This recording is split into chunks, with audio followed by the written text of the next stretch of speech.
Bashiki banjye mwaramutse se abana uyu munsi burangije basaza banyu noneho rero bantumye ngo nze mbarabure mbababwirire ati ni gute mwumva ko kubaha amafaranga biba byoroshye ariko mwebwe batangira kubabwira ngo mugire uko mubagenza mukanga. Ese niba wumva kuguha amafaranga byoroshye kuki wumva ko agusabye kuri watsu wowe ugomba kumugora?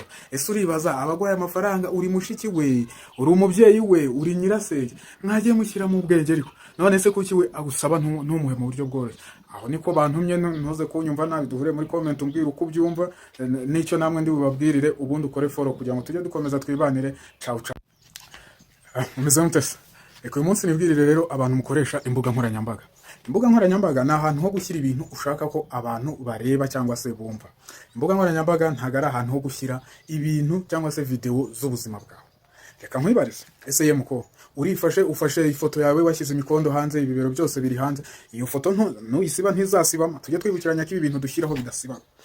Ayo mavideo yawe ntazasibama, ariko umunsi umwe uzabibona ubabazwe nuko uri kubazwa n'umwana wawe akubaza ati ese mama mu bukobwa bwawe wabayeho ute? Ese aya mafoto n'izi video ndi kubona ni izanyazo cyangwa ni ibibeshye? None wowe uzatangira kurira, utangira ubeshye n'umwana ngo ni AI yaragowe, AI yararenga. Yewe ushaka wakitonze ugashyiraho ibintu ushaka ko abantu bareba, ukareka gushyiraho ibintu wiboneye byose. Ntunyumve nabi, nitiraga nakugiriraga inama gusa, nkorera follow kugira ngo tujye dukomeza twibanire. Ciao ciao. Utaza kunyumva nabi papa waje, utaza kunyumva nabi ugasanga uri umujama imyaka ni 24 n'itandatu n'irindwi, uraho nta kintu ufite, nta duceri, nta ageze ukambwira ngo ugiye kujya gutereta papa waje. Uratereta zufite iki?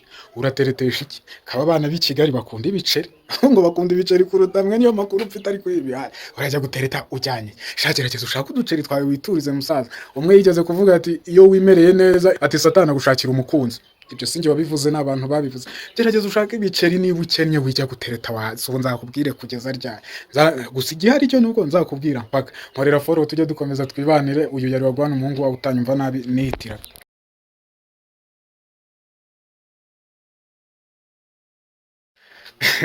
Uyu munsi babacama barangisha none. Uyu munsi njaje kurabura ibi bijama biduteza abantu bikagira ngo twese turibibwa nka umva wakijamo. Niba umukobwa umubwiye ko umukunda akagusubiza hoya, rwose hitukati zawe wigendere. Ibintu byo kujya kwinginga urajya gupfukamira umuntu ni Imana. Ibintu byo kujya kwinginga urajya kwinginga umuntu ni Imana. Wajya umenya agaciro kawe, uzamenya agaciro kawe ryari. Ko umuntu yiruka inyuma y'icyamusize cyangwa icyo yabuze, uriruka inyuma y'ibintu biravereba ahantu hose wagenda ukagerageza amahirwe ahandi. Gerageza wiruka inyuma y'amafaranga papa. Amafaranga niyo yabuze bariyo wiruka inyuma. Ibintu byo kwirirwa wiruka inyuma y'inana usaba imbabazi utakamba oya. Gerageza umenya agaciro kawe papa. Aha ntunyumve nabi, nihitiraga kora follow yari wagwana umuhungu wanyu tujye dukomeza twibanire. Ciao ciao. Shanora bya bintu byagoranye n'impamo y'Imana. Noneho bya bintu byafashe indi ntera. Umwe mu bakunzi yanyandikiye arambwira ati nze kumubwirira umuntu bita abana b'abakobwa papa. Yanditse aravuga ati uze kuba tubwirira yuko tutari banke zabo. Atumva mwa bakobwa, urukundo si abahungu bakunda gusa, kandi ikindi mubimenye mubisobanukirwe neza ko namwe bakobwa mukunda. Rero mu gihe wumva ko murukundo uzanywemo n'amafaranga, icyo ngicyo cyo cyapfuye ngo bakinyujijemo akarongo, mubifate mubishyire mu mutwe yuko atari banke zanyu zigendera. Mwumvise? Ubundi unkorere follow nawe uze kunyandikira ikintu wumva ko nzababwirira. Muri iyi minsi no kujya dutumana, ukora follow tujye dukomeza twibanire. Ciao ciao. Yari wagwana umuhungu wanyu. Mvase wagwani. Ibintu ndi kumva bya Aisha Speed wabivuga ikira. Musakoze hasi nyibutse ibuye. Rero none gusa yewe numiwe.